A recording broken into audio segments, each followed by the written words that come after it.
Dave, thanks so much for hopping on. It's nice to meet you, man. Yeah, pleasure. Thanks for having me, Mike. My pleasure. Now we're gonna keep our hatred towards each other's football clubs civil for now. Can we agree on that? Yeah, we can agree on that for sure. Okay.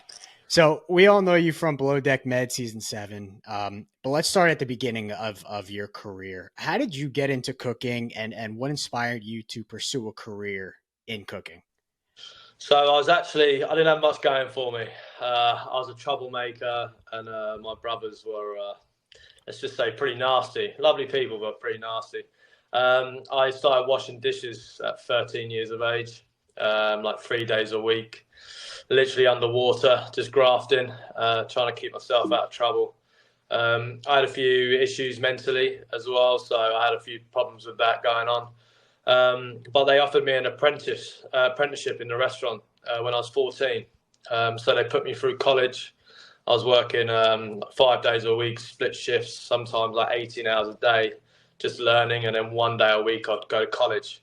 So I did that for 3 years, did my pastry level course as well. And then from then I left there when I was 18. So I was there for years, and then started working in some Michelin kitchens, Ramsay's Kitchen, Claridge's, and then did the Ritz in London. And then I just wanted to get out. I just wanted to kind of have a clean slate. I think that's the best way to describe it. So I just left basically with my knives and a backpack and moved to France.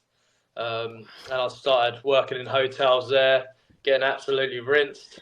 Learning from, in my opinion, all cooking started from the practical cookery from France. All the classic dishes. And then I'd never skied before. I'd never even left England. And I started skiing for the first time. And 2014, I won a gold medal in British freestyle skiing. So that was probably, 6 years later. I never stopped working. I was still working, split shifts in the hotels. And then I was competing and grafting as a chef. And then I had bad injuries like two ACL reconstructions, broken ankles, multiple concussions. And obviously, I wasn't making that much money at the time, just paying for my skiing. Luckily, I got free skis and whatnot. And that's when I started yachting. So I kind of stopped that, gave that up, and went to start in Italy, and then ended up in America. Did that for 8 years on the boats, and then I opened up my first restaurant in the southwest of France. Had that for 3 years. It was going really well, so we opened up another one, and then COVID hit, and we lost them both. Ooh. So that was it's funny. I laugh about it now just because I wouldn't change it for anything because it opened up so many more opportunities for me. So I decided to do Below Deck because I know a lot of people say it ruins your career, but I mean I kind of had a pretty good resume at the time, and I thought I was done with yachting anyway. So I did that, and then that opened up a lot of doors for me. And I got my O1 visa, so now I'm eligible to work in the United States, kind of wherever I want, which is great because I never even realised how big America was. I love this place, lots of opportunities, which is great. Yeah, and I mean, in that time, I also climbed Mount Everest, and then so it was just, yeah, it's been a whirlwind, just constantly growing and learning and trying to better myself, I guess. Just a busy man. What was the most challenging thing you experienced when you first started out? Like, was there anything that maybe threw you for a surprise? I think the hardest thing was being shouted at, like constantly just being abused. Because I feel like that's how it was. It was just kind of changing when I went into training as a chef. But I still got locked in a walk-in freezer. I had like hot fat tipped on my shoulder if I did something wrong, like out the fryer. So it was still like really brutal at the time. I think the balance of the work and social side of things, because we would never finish work till by the time you had a beer, or if they were cleaning the pipes in the pub, so you get a free beer at the end of service. By the time you finished, it was midnight. Mhm. So that was probably the hardest thing is to balance that. Okay. Well, so you mentioned the decision to go on to Below Deck. What other factors went into it? I guess like you said, you've heard that it ends people's careers. What other things were you hearing about it? What other reasons were there to go on? For me personally, I think, I mean, if you can cook, should be able to cook anywhere, right? So the thing I was scared of was obviously, I mean, it could have ended way worse for me. But as long as I did a good job and kind of the annoying thing that annoyed me the most, I feel like I didn't really show my real, because I'm quite fun. I got loads of banter, my fun character. I was in that like whirl like wind of this drama what was going on. Yeah. So I'm glad how it kind of in the end turned off, and I'm glad I could showcase my skills. You know, my galley was super small. There was lots of stuff going on with the boat at the time. And I was working like 4 a.m. till midnight every day. It was hard work, man. But so I managed. I feel like I'm really proud of what I achieved in the end. I kind of want to go back on just to go on there with no strings attached, you know. Well, we'll clip that into a social clip and send that out there. See what we can find. Yeah, but no, honestly, like it was scary because I had a lot to lose. I had a reputation to lose, but in the end, I feel like I had a lot to gain because I've always been forthcoming about mental health, men's mental health, and I really, even when that episode happened where I had the breakdown, you know, the producers were very supportive, and they were like, "Look, we don't have to film this; we don't have to show it." I was like, "This is what it's about, right?" I Yeah. signed up for it. We may as well get it out there, and I actually had a lot of positive, I had a few horrible negative comments, but 95% was very positive, and a lot of people was supporting, and it helped a lot of people too to be that upfront and that vulnerable. Well, does cooking for people on camera put any extra pressure on you, or are you kind of just in your own world, not even paying attention to them? I did MasterChef to professionals when I was 21, and it Okay. was awful. It Hmm. was the most nerve-wracking thing. It's even making my head tingle now. If I had hair, I'd be pulling it out. Because you get like you're using brand new equipment. You never kind of worked in your section. You've got super sharp knives. Like there's nothing worse than a really really sharp knife and a new chopping board because it goes into the board, so it really changes the way you chop. Hmm. Obviously, you want a sharp knife, but when they're brand new board, it's a terrible combination. So yeah, when I was chopping, I kept nicking myself when I was doing like fine dice, and you got like 10 minutes to like smash out this dish, and I'm just like, wow, what am I gonna do? So that was nerve wracking. But being on the show, it wasn't. No, I was so focused on just doing my job, and like because that was like I was much more experienced then. You know, that was like plus 10 years. So no, like I said before, even in my book, like Cooking Saved My Life, I'm so focused, fully tunnel visioned. Even with all that drama going on, I was still able to do my job, which was great. Well, you've cooked on both land and sea. Are there any differences, and if so, what are they? I think when you're on land, you kind of, it sounds silly, but you get to go home at the end of the shift. So Yeah. anything that's happened is behind you. When you're on the ship, you got to share a cabin, and you can't go to the toilet when you want to, and there's no secrets, and there's Chinese whispers, and there's sometimes lots of bad energy on board. Not on all boats, don't get me wrong. Hmm. But that's the hardest thing. Like for me, I feel like I constantly have anxiety when I'm on board because like everyone watches your every move, and it's like, can I turn the TV on now? Can I take the milk out of the fridge? I don't know, just things like that. It's very very different. So in that element of things, but people like that. So Hmm. you know, like you don't have to pay for accommodation. You got no expenses. You're just living on board this $1 million yacht. You don't have to pay for a thing. So that's its pros. But cooking on land again, like I'm private chefing, so I'm in different kitchens all the time. So Yeah. every time I go in, it's like I'm starting a new job. So it has that difficulties about it. But also, if I forget something, I can run out to my local fishmonger where I know they have an amazing product, or I go to my butcher in Palm Beach Meat, so I know I can get the top quality meat. You know, I know all my suppliers. I can just nip out in the car. So that's it. That's the pros of being on land for sure. So Okay. it is harder. It is harder on a yacht, Okay. definitely. Now I want to dive into the book you wrote. It's called Salted, which includes 50 recipes you've acquired throughout your travels around the world. What was the inspiration behind writing it? I kind of wanted to. I kind of almost wanted to be known for what I've done and what I've achieved through struggles, but I also wanted to inspire other people to travel and to cook.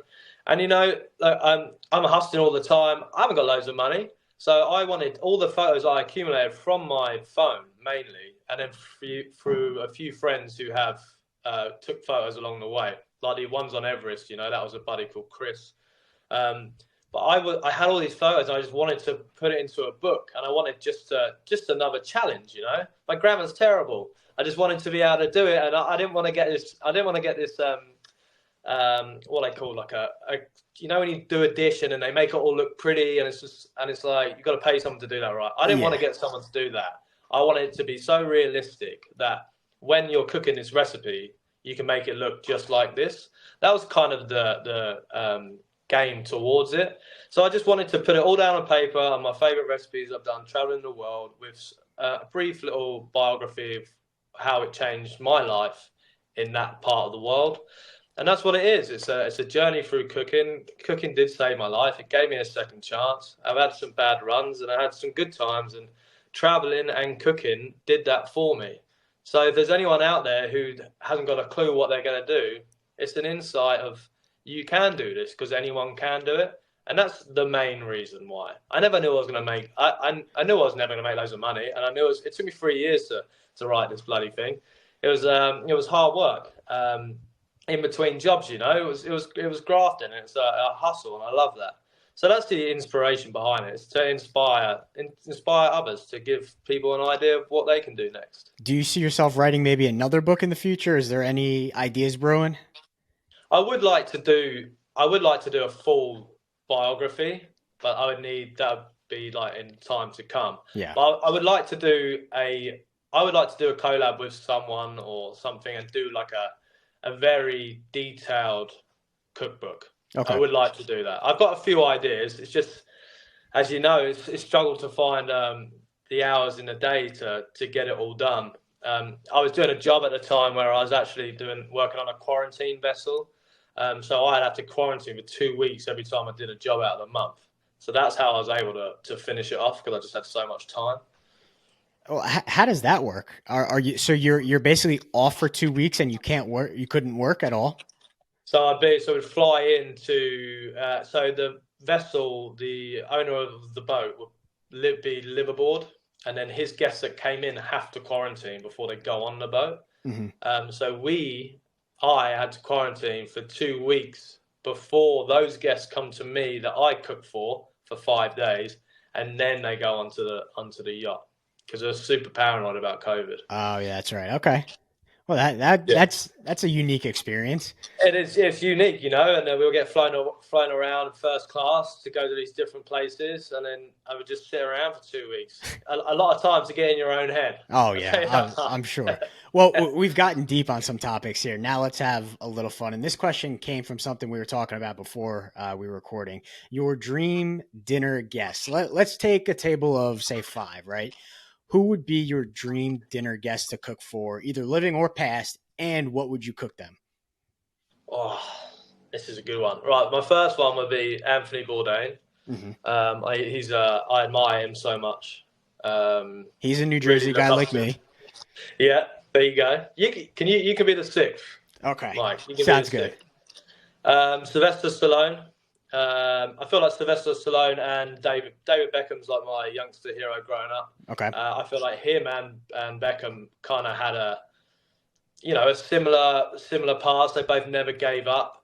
So I admired them so much. They would definitely be at the table. Hmm. This is like Jason Statham. He would be there. He's my action hero, for sure. This is tough. You got one more? The Rock. Okay. I'd have The Rock, Dwayne Johnson. What a table! I What know. a Well, table! if the Rock's going to be there, there's got to be a lot of food. So what are you cooking for them? um, I don't think fancy would cut it for them. So maybe like a big hog roast, and then we can get like a big Wagyu beef strip loin, maybe a whole Chilean sea bass with like a miso glaze, and then just loads of carbs, loads and loads of carbs. Ooh, I love that. Well, I've got a few. I wouldn't say quick fire, but a few quick questions. You can go in as deep as you want to finish up. Let's go with your favorite person you've cooked for before. It would have to be David Beckham. He Oh, was you did. So you really, actually really. did. Yeah. He was made Yorkshire puddings for him. Did a Sunday roast. Ooh.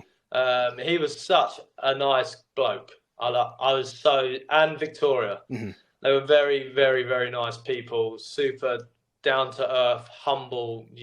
If you didn't, obviously everyone knows what he looks like. Sure. If you didn't know what they looked like, you wouldn't even bat an eye. Okay. Really, really top guy. That's awesome. What's your favorite dish or favorite type of food to cook? I like I like classic French cuisine. Hmm. I really, really enjoy it. I feel like it's really hard to get it these days because I feel like people have so much stuff on their menus. It's really hard to find something good. But I love French cuisine and also with a little fusion. You know, if you were to do like French and Japanese fusion, Okay. and also like I love if I was to open a restaurant now, I would just do like simple Mediterranean food, super fresh grilled branzino, like really nice sauteed potatoes and just delicious vegetables with a lovely salsa, super fresh lemon juice. And again, I feel like you can't get that anywhere either. So. Okay. Next one is as of now, looking back at everything you've done in your career, what's one dish that you are most proud of? Um, I think maybe my chocolate bomb is the dish I'm most proud of. I know because I've sometimes done it for over 100 people and it's a nightmare. Hmm. And I pulled it off on the show as well. I pulled that dish off on the show and I only had the tiniest fridges, four tiny hobs, and a tiny little space in the middle. And I guarantee you, most other chefs were buying everything in. I guarantee it. But and and bread like sourdough. I love baking. So I think the pastry, being able to create pastry under pressure with no space. So like you're having to turn the aircon down so low Hmm. because you can't put it in the fridge. Honestly, sometimes it was a nightmare. There was no space. Wow. That's awesome. Now, which country has inspired you the most? Um, I broke my back in America after filming skydiving, and I went to Peru to do my recovery, Hmm. and I was blown away by Peru. I went to Machu Picchu. I still had stitches in my back, believe it or not. I just had to get away. Sure. I went to Machu Picchu, and then I did some really mellow hikes around, and I ate in a restaurant called Central, Chef Joel's restaurant. He came out, he was super welcoming, and the food was just incredible. You know, at different heights of altitudes, you have different flavors, 1,000 different types of potatoes in Peru, and everyone was just so lovely. It's cheap, it's beautiful. That would be that sort of place really. It blew me away. Actually, I Mm. was almost surprised.